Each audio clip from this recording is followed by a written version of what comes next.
So, you want to grow your company. You're probably spending a lot of time thinking up new products and services.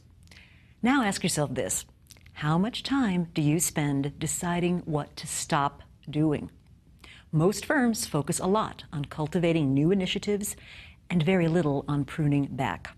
But in a world where competitive advantage is short-lived, both activities are critical. When you exit businesses with flagging growth potential, you free up people and money for new projects that can bring in a bigger return. Since business unit heads aren't likely to nominate their own businesses for the chopping block, this really needs to be the responsibility of the CEO and the board. Some companies also set up dedicated teams to nominate projects to phase out or lines of business to wind down. At Cisco, for example, business unit heads are required to provide an end-of-life estimate for each business.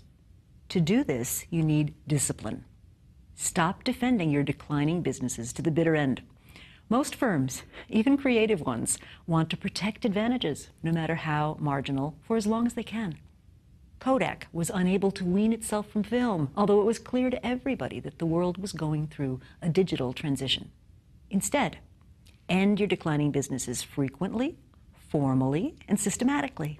Instead of lots of high drama, unpredictable fire sales, and last-minute Hail Mary deals, make sure exits have a steady rhythm. So how do they make those decisions? Unfortunately, you can't wait for objective facts to help you decide when to abandon a business. Instead, focus on subjective, early warning signs.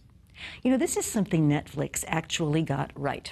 They realized their DVD business was likely to fail given the rise of streaming video, and that they'd have to take action. Early warning signs to look for include, first, incremental innovation. Are you investing more and not getting bigger returns? Second, are your customers saying that cheaper products are good enough? Third, declining or plateauing growth rates. Don't wait for those numbers to trend downward before you act. It's easier to successfully wind down old businesses if you think of those exits as a chance to redeploy resources. Some managers assume that if a line of business is failing, it's because the people working in it did something wrong, but often it's just market forces. Workers in those units may fear they'll be laid off if the unit's discontinued, and so they may try to convince you to keep the business going.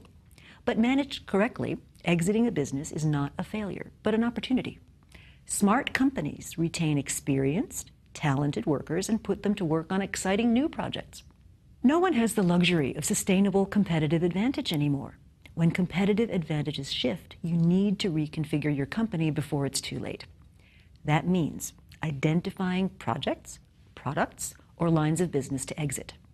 That's the only way to make sure you can focus on the future.